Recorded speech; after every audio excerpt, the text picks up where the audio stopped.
Hey guys, it's your girl Becky with the good hair, and happy Friday. There's so much natural sunlight right now for maybe 5 minutes until the sun goes down because I live in Wisconsin and it's winter and it's terrifying, help. But I just wanted to do a video today basically because since net neutrality is repealed, I feel like I want to do as many internet-y things while I can before the internet just crashes and burns around us. So that's what I wanted to do today. And this video is basically a replacement to the infamous 25-minute monster that I just don't think is ever gonna see the light of day. I really just feel like I can't with that video anymore, and I just wanted to film something completely new but condense everything that I said in that video into hopefully something that's gonna be much shorter. So we'll go with that. So the video that I filmed and the video that I am filming right now is my About Me video, and for the longest time I didn't understand why this was such a complicated video to make, and it really has been. I've tried filming this so many times and I just couldn't articulate the words that I wanted to say, and I didn't really understand why. I didn't know why it was so complicated. It's like, Becky, just tell them about you. It's not that hard. But when I filmed the 25-minute video, I had just had this epiphany and was like, oh my God, I get it. I get why I can't film it. And I'm gonna just word vomit onto the internet and tell all you guys why. And the reason why it's so hard to tell you about me is because I don't know about me. I really don't. If someone were to ask me, could you just tell me about yourself? I'd say, no, because I don't know. I don't know about me, do you? Because I really don't. And you're probably wondering why and how I got to this place. And I don't want to go too in depth with why, because it's just not fun to talk about. But in a very condensed version of the story, the reason I feel like I'm in an identity crisis currently is because for 5 years, I was in a relationship, and it was a roller coaster. It was a roller coaster of highs and lows, and that's with the emotions in the relationship and the quality of the relationship. The highest highs of the quality of a relationship and the lowest quality of a relationship. And also the highest emotions involved, the best emotions. It sounds very Trumpian, the best emotions. And the lowest emotions imaginable. So it was just a roller coaster. 5 years, a roller coaster. And then a few months ago, it was done. Just, done, bye-bye. And after going through something like that for 5 years, you come out of it like, you're kind of like, seeing the light for the first time, and you're like, what is this? What is life? What's happening? I'm so confused. And, 5 years is such a long time. So I don't really know who that girl was 5 years ago. She's, she's dead, she's gone, whatever. Like, this is who I am right now. I'm the 5 years later person, and I don't know who that person is. I don't know who this is right here. So I'm going through that transition and going through that identity crisis of like, oh, who am I? I don't know. And I realized too that I'm obsessed with Amy Winehouse, and it's been kind of a recent thing. I just have, resonated with her so much, just her music, her creative, just she's so creative and she was so innovative, and her songwriting. I'm just fascinated with everything about Amy Winehouse as a person, her music, her life story. I'm like, oh my God, like I love her. And her song Back to Black just resonates with me, and just like, you know, got me right in the feels, especially the lyric, "I go back to black." And in interviews, she has said that what she meant by that was after a relationship ended, a very tumultuous relationship, after it ended, she didn't have anything to go back to except reckless, dangerous, toxic behaviors and habits. And I realized that after 5 years, I didn't really have anything to go back to. I came back from New Jersey, where we were living together, to Wisconsin, and I was like coming back to nothing. I was like, I don't know what I'm coming back to. And I didn't have anything to go back to. So I was honestly just like in this crisis, and I'm just now coming out of it, and I'm just now realizing that it's totally okay. Like this is a no shame thing. It's totally okay. I'm fine with it. And if you feel like you're in the same boat and you don't know who you are either, it's perfectly okay. We're all gonna be okay.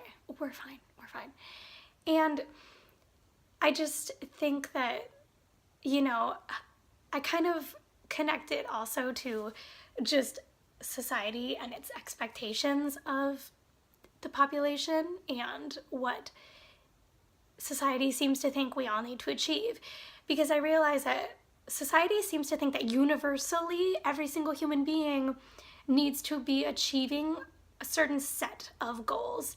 And from my perspective, not everyone may agree with me, but I believe that the expectations society seems to, set forth for us are going to college and getting an acceptable degree that you can use, getting a career, an acceptable career that gives you a decent salary, getting, an apartment, a house in, the suburbs or a trendy city, whichever one you prefer, getting married, eventually after, spending several years with your significant other, having kids, having the right amount of kids, the 2.5 kids. I don't know how you can have 0.5 a kid, but whatever. And then just, maintaining all of those things until you retire and die. So I just think that me personally, I don't like that set of expectations is there, because it sets it up so that life is a game and it's a competition and everyone is racing to achieve all of these things and achieve them perfectly. And I'm honestly done with that. I think that I just want to do me, and I don't want to be competing. I don't want life to be a competition for me anymore. I don't want to be comparing myself to other people and figuring out what they have and what I don't have. I don't think that's healthy. I think it's toxic. And I think so many of us just get wrapped up in that. And I just want to say that it's okay if you don't have all of those things. It's honestly okay if you don't even want all of those things. You don't have to. They're just guidelines, I guess, and suggestions, but I don't think it's good that society makes it seem like you have to, or you're a failure. There's something wrong with you if you don't have all these things. There's nothing wrong with me if I don't have all those things. There's nothing wrong with you. There's nothing wrong with anybody. Even people who do achieve those things and are like, ha, look at me. There's nothing wrong with them either for wanting all those things. So this is basically just a video of no shame. Like, no shame to you if you don't have all of that stuff. There's no shame if you are in an identity crisis, and I don't have any shame towards myself either. I think that's okay. It's totally okay. But I just want to give you, a couple little facts about me that I do know that I can share with you before I end this little video right here. So number one, I love coffee. I love it. There's this emotional connection with me and coffee. It really just makes me happy. It's such a simple thing, but it makes me happy, and it makes me, feel more creative in my little brain. So I just love coffee. It really helps me with like my writing. And that's the second thing about me, is that I love writing. I've always been passionate about it. I write poetry, nonfiction, fiction. I have a blog where I write kind of whatever I'm interested in at the time. So I've just always been passionate about writing, and writing and coffee go so well together. And the third thing about me is that I love yoga. I really, really, really love yoga. It helps me so much with everything, just, you know, managing emotions and stuff like that. It just makes me feel so much better. And I do yoga with Adriene. She's a yoga instructor on YouTube, and I can put a link to her YouTube channel in the description below because she is amazing. And if you're ever interested in getting into yoga, I would highly recommend checking her out. I believe in 2018 in January, she's going to be starting a 30 days of yoga program where she does a different yoga video every day. And she's done a couple of those before and they're amazing. So I would highly recommend checking her out. And let's see, so the fourth thing about me, that is four, right? I can't count. But the fourth thing I think about me before I end this is that like I said before, I'm obsessed with Amy Winehouse. I just think she's amazing. She's fabulous. I just am fascinated with her. And then I'm also super obsessed with Marilyn Monroe. And I've been obsessed with Marilyn Monroe since like 8th grade. I just thought she was awesome too. And it's like the same thing where, you know, I loved learning about her life story, her journey, her movies, everything. I just thought she was fascinating. She was a fascinating person. I think Amy Winehouse is fascinating.